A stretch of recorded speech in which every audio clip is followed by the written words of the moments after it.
Okay, have you ever been just sitting there, totally fine, and then suddenly, whoosh, your foot wakes up with that startling sensation? Oh, yeah. Like it's trying to send you a really, really strongly worded email, but using like electric shocks. Exactly. That Yeah. pins and needles, or sometimes that zappy feeling. Right. And, we immediately think, oh no, it must be something huge, some complex medical thing brewing. We jump to the worst case scenario. But what if? What if some of these really annoying, persistent, even painful nerve issues are tied to something almost ridiculously simple, like missing a basic nutrient? That's exactly what we're digging into today. We're kind of setting aside the huge medical textbooks for a moment and looking at, well, alleged nutritional shortcuts for a whole range of nerve complaints. Get Things from, stress suddenly causing flare-ups, right through to those chronic problems people get from, say, high blood sugar issues. So the fix for that weird jolt or numbness might actually be simpler than we think. It could be. You might be surprised. All right, let's start with the really sneaky ones then. The viral squatters, as you might call them. Yes. We're talking about things linked to Bell's palsy or that awful shingles pain, the herpes viruses. No. These aren't just quick illnesses, are they? No, not at all. These viruses are more like really unwelcome house guests who found the absolute best hiding spot in your body. They're trying to avoid eviction permanently. And where is that hiding spot? It's very specific. The ganglia. Ganglia. Okay. Think of ganglia as these little nerve bundles, almost like mini brains or relay stations deep within your nervous system. They're like tiny, secure bunkers. Ah. And the viruses, they specifically target these spots. They get in, settle down, and just wait. They're essentially flying under the immune system's radar. Okay, so they found a place the immune system doesn't patrol heavily. But how do they make sure they don't get, accidentally cleaned out when the body does its regular maintenance? Well, that's where it gets pretty insidious. They actively interfere with a natural process called autophagy. Yeah, it's your body's essential recycling and cleanup system. Think of it like the cellular janitor. It breaks down old, damaged proteins, pathogens, viruses, clears out the junk. Right. These viruses manage to turn off that cleanup crew or at least dampen it significantly within the cells they're hiding in. So they're protected while dormant, just waiting. Wow, that's dark and kind of brilliant in a sinister way. So they're hidden, they're safe. Wow. What wakes them up? Is it really just stress? It often is. Stress is a major trigger. When you go through severe emotional trauma, it could be losing a loved one, a major financial hit, or just chronic grinding pressure. Your body gets flooded with cortisol. And cortisol, well, it basically acts like a big pause button for parts of the immune system. It suppresses certain functions. Okay. So when the immune system is suppressed or just distracted by all that cortisol, the virus sees its chance. It's like, okay, coast is clear. It comes out of remission. Well, it starts causing chaos. Exactly. That's when you might see issues flare up, maybe generalized pain like fibromyalgia or specific nerve problems like facial issues. Your life gets tough, and the virus thinks, perfect timing. Which brings us to this amino acid battle strategy you mentioned, a nutritional face-off. Precisely.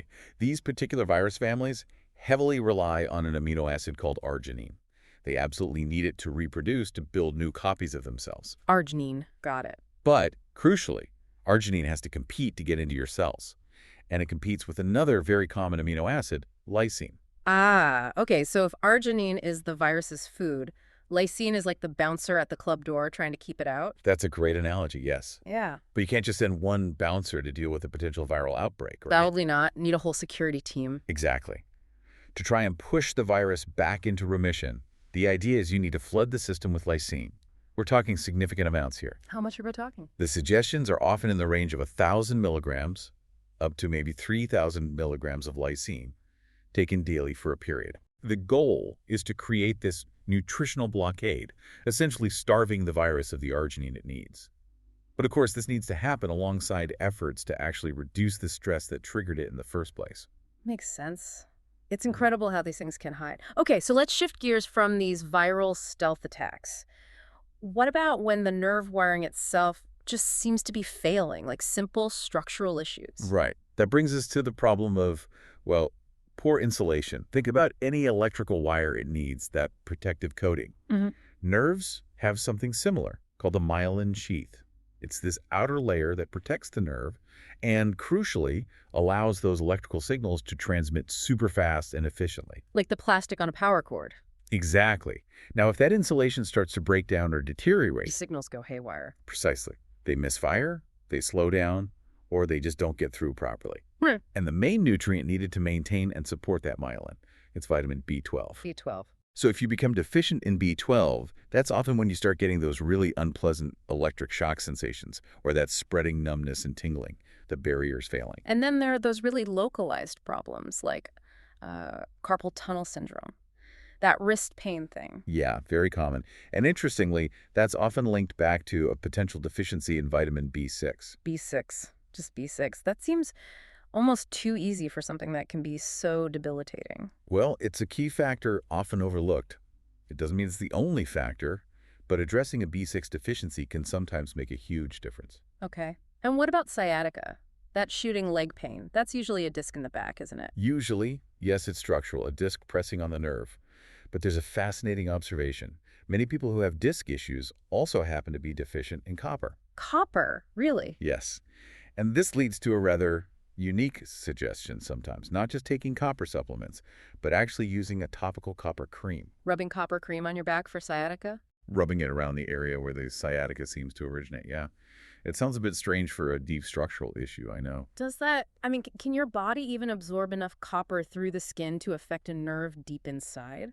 It's definitely an unconventional idea. The theory isn't necessarily that the topical copper directly fixes the disc, but maybe addresses a systemic deficiency that could be worsening inflammation or hindering tissue repair around the affected nerve area. Interesting. Localized support, maybe. It shows how broadly people are thinking about nutrient application anyway. And speaking of inflammation and nerves, we have to touch on vitamin D3, especially when we talk about more serious nerve conditions. Right, like multiple sclerosis. Exactly. MS is an autoimmune condition where the body's immune system attacks the myelin sheath in the brain and spinal cord. Vitamin D3 is seen as really crucial here for helping to regulate the immune system and reduce that inflammation in nerve and brain cells.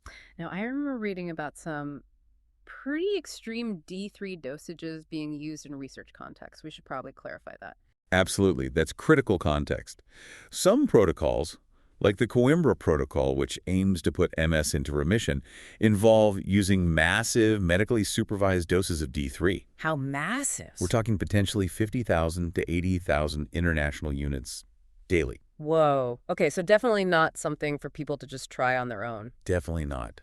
This is a highly specific clinical approach under strict medical guidance. But what it highlights is the incredible importance of D3 for the nervous system's defense and regulation way beyond just bone health. It's a key player in how the immune system interacts with nerves. Okay, so we've covered viral hideouts, frayed wiring, specific deficiencies like B6 and copper, and the big autoimmune angle with D3. What about the most common nerve issue out there, the one linked to diabetes or pre-diabetes? Ah, yes, peripheral neuropathy. That numbness starting in the toes, creeping up the foot. It's incredibly common. And it's really a classic case of the body's resources being drained by a chronic metabolic issue. How so? High blood sugar doesn't just damage tissues directly over time. It creates this huge ongoing demand for one specific vitamin that's needed to process all that excess sugar. Like a tax. Exactly. Think of high blood sugar as imposing a constant heavy tax on your system's ability to handle carbohydrates.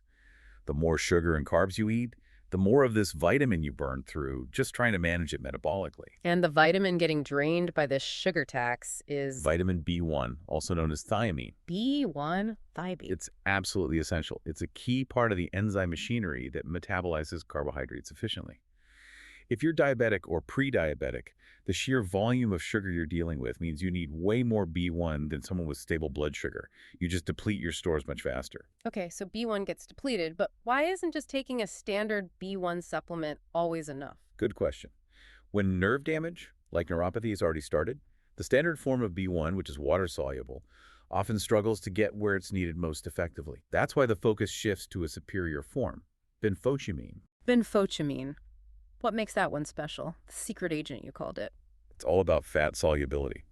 Benfotiamine is a fat-soluble derivative of B1, Meaning? meaning it can get through cell membranes much more easily. Crucially, it can penetrate the fatty myelin sheath and get directly into the nerve cells that are being damaged by the high sugar. Ah, it bypasses the roadblocks. Pretty much. The evidence suggests this form can potentially halt and sometimes even reverse nerve damage from high sugar much more effectively and quickly than standard B1. It's considered the kind of go-to nutritional approach for peripheral neuropathy. Assuming, of course. Assuming the person is also working on the root cause, getting the high blood sugar under control. You can't just supplement your way out of a continuous metabolic overload indefinitely. Right. The supplement helps fix the damage, but you need to stop causing the damage, too. The simple truth fighting the hard habit. Absolutely. And there's one more crucial piece for a B1 to work effectively in any form. Oh, what's that? It needs a cofactor, a partner. That partner is magnesium. Magnesium, okay. Magnesium is involved in so many enzymatic processes, including how B1 functions. If you're taking B1 or even benfotiamine for nerve issues and you're not seeing results, the very next thing to check is magnesium levels. B1 needs its buddy to get the job done properly. Wow. Okay, so let's recap this whirlwind tour. We've gone from potentially needing massive doses of lysine to fight off hidden viruses, Right. to needing B12 to patch up the nerve insulation, maybe B6 for carpal tunnel, that interesting copper idea for sciatica, using vitamin D3 carefully for major nerve inflammation, and finally, tackling the widespread neuropathy from high sugar with that special fat-soluble B1 benfotiamine. And remembering magnesium. And remembering magnesium, it's quite a landscape of potential fixes. It really is. And what's fascinating, I think, is realizing how many different kinds of nerve complaints, from that annoying tingling to really debilitating pain, might actually boil down to a relatively simple, correctable nutrient gap. Yeah, not necessarily some huge, mysterious disease process, but maybe just the body signaling quite dramatically that it's missing a key ingredient for nerve function or energy use. Exactly. So, if our incredibly complex nervous system can get thrown off track just because it needs more B1 or B6 or B12, Yeah. well, it makes you wonder, doesn't it? How many other health mysteries that seem incredibly complicated are maybe just the body throwing a massive fit because it's missing one simple mineral or vitamin? That's definitely something to think about.